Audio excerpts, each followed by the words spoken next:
In today's tutorial, we will see how we can make a very simple pen sketch and watercolors. Hi friends, I am Vanidas Mangathil and let us learn watercolors together. I am using a 300 GSM cold pressed watercolor paper and a waterproof ink pen from Artline 0.6. Okay, so the drawing is very simple. It is just a small kind of a house, very small house, just a loose drawing. Okay, I am deliberately making it little wobbly lines, not very straight lines. Okay, so that it looks little interesting. Just a roof and a rectangular, a boxy shape for the house. Okay, that's it. Maybe a couple of windows, small windows, some kind of small details. That's it. Actually, it is a recreation of my own work. Some time back, I have posted that work on my Instagram page, and many people asked me if there could be a tutorial made for this. So I'm creating the tutorial today.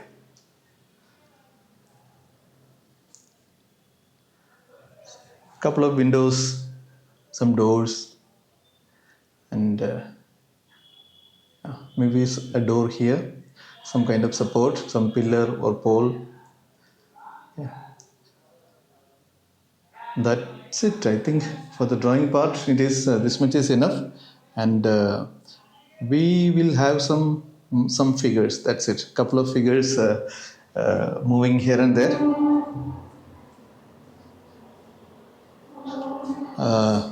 Yeah, that's it. Maybe some kind of tiles, representation of some tiles for the roof. Okay, these are very simplified details. Okay, not too much of details. I don't want too much of details. It is very simple that if you are even a beginner with a little bit of experience on watercolor washes and all, you can easily do this. A small tree and maybe a couple of more figures. That's it. Now I think we can call this the drawing as done. I don't want to do too much of details, and maybe we can start the washing. So let us wet the paper. Actually, the brush wasn't very clean, so you can find little bit of a bluish tint here. I wanted to just wet it with clean water.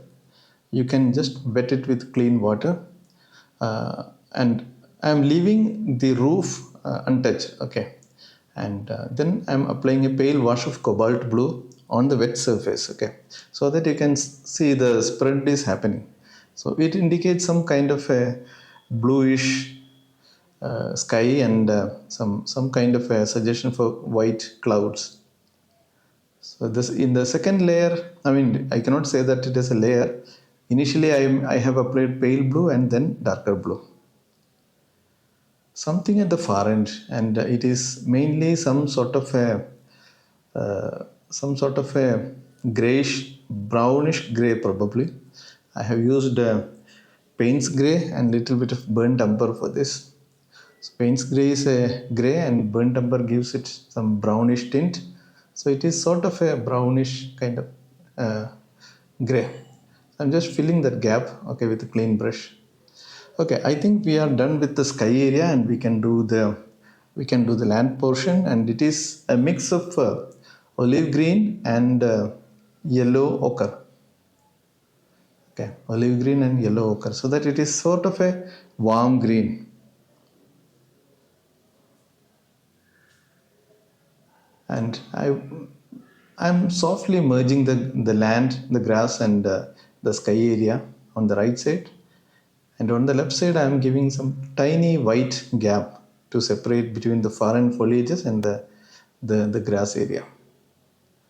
Okay, maybe little darker tones now will make it more interesting. It will give some more interest as well as some more depth.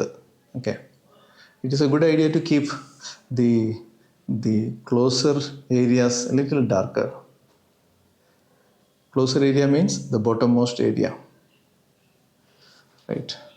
I think we can we can treat this land portion as done. Done in the sense initial wash is done, and I am splashing some color. It is little bit of a sort of a lavender sort of a color, little bit of a touch of white added for the texture. Okay, some kind of splashing. So if you don't want to take the risk, you can leave this step. This will create textures, but you cannot very much control it. Little bit of splashing with my fingers. Okay, now I think we have good amount of texture, and let it dry now. It should be, we should wait it for drying, and now it is dry. I'm using orange kind of a color for the roof. You should ensure that before you apply this orange wash, the paper is dry, because otherwise this orange may get smudged with the blue of the sky, and it may create soft edges which may not be very good at this point. Okay, adding little bit of touch here and there. This is a wet on wet treatment. The orange is not dry, so that you get some kind of a color variation and tone variation for the roof. There is some white area left out in the roof. I'm not going to touch it. I'm applying some dark red here, and later I will be covering that with some shadow tones. Okay, I think we can now add little bit of shadow of that roof. That protruding portion of the roof is creating a shadow on the wall, and that I think we will have to reinstate it later. At this point, let us make it little lighter. Okay, we will add some more darker tones for the shadow later. There are some projected portions, details there, so shadow of those will help. Now this kind of a sheet there, I think this is a sort of some kind of a sheet. Okay, some kind of an extension, and I am adding just pale blue color for this. That's it. Okay. Now some shadows for the side plane. It is Payne's grey and a little bit of that sort of lavender color, and yeah, some sort of darker touch. This I'm doing it by referring to my own earlier work, but initially I did it from imagination. Okay. Some light blue kind of a shadow for this particular wall. See, the top area is darker, and the bottom area is lighter of the shadow area, and maybe a little bit of a shadow here. The light is assumed to be coming from top left corner, so the shadow of this roof may be little kind of slanted. The shadow at the top will be usually darker, and the shadow at the bottom will be lighter. That is because at the bottom area you will find that lot of reflected lights are hitting. So due to the reflected light, you will find the bottom area of the shadows are usually lighter. This looks too dark, so I am lifting up some of the colors because the shadow looks unusually dark. So let us make the shadow even darker. It is the under portion of the protruding roof area. Okay, right. I think this shadow is good enough, and for this entire work I have used as of now I have used two brushes. One kind of a mop brush for the washes, large washes, and this is a small round brush. Both are synthetic brushes, and I'm not planning to use any more brush. I will try to finish it by these two brushes. Try to use minimum number of brushes, I would say, because the more you can manage with less number of brushes, I think the more expertise you will get with your brushworks. So if you switch for every brushwork, if you switch the brush, your work may not look very bold. That is just my view. Uh, if you're comfortable using many brushes, it is perfectly fine. These dark windows and doors, they make it look little interesting with some contrast.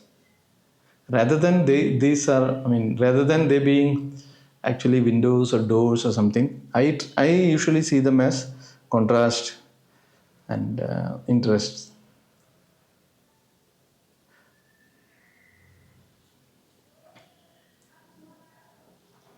I think this is pretty much done. Let us go for the tree, and I am just using the side of my brush, the belly of my brush, and creating some random sort of foliage.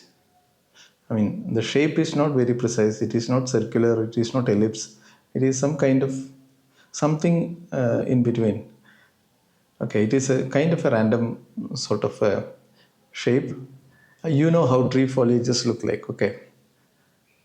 Now, initially, it was done with a little yellowish green by mixing the same color as we use for the land area, the grass area, the yellow ochre and olive green. And then later, I have added more olive green to make it darker. At some places, I have even added little bit of Payne's gray to make it even more darker.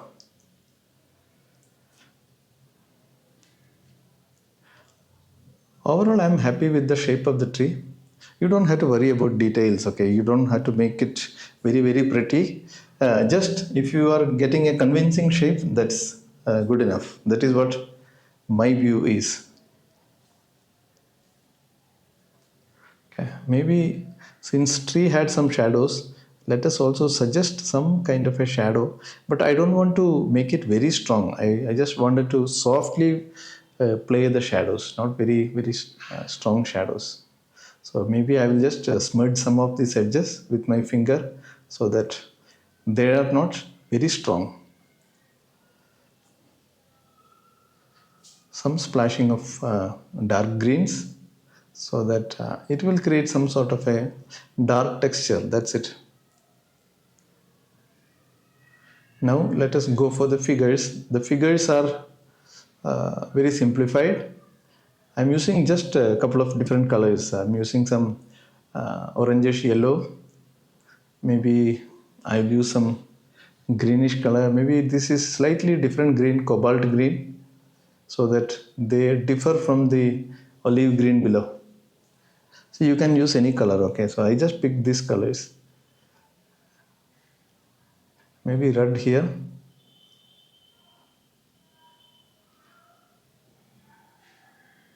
See, I'm not actually showing the palette here because these colors are mixing of these colors are pretty easy, and there is no much of mixing involved here.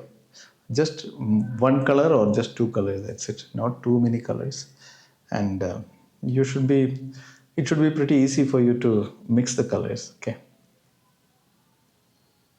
And if you don't have this precise colors, this approach will still work. You don't have to specifically have this colors, this specific colors. I would say you can go for any color that you think will work. Play with the colors, okay? Play with the colors. Pay more attention to the tones than the colors.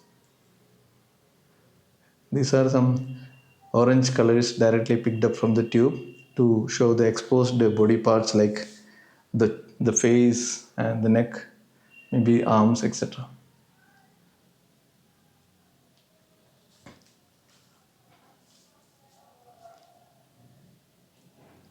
We are pretty much done, I think. I hope you are finding this video informative, and if you are finding it informative, if you are finding it helpful, please subscribe to this channel and press the bell notification.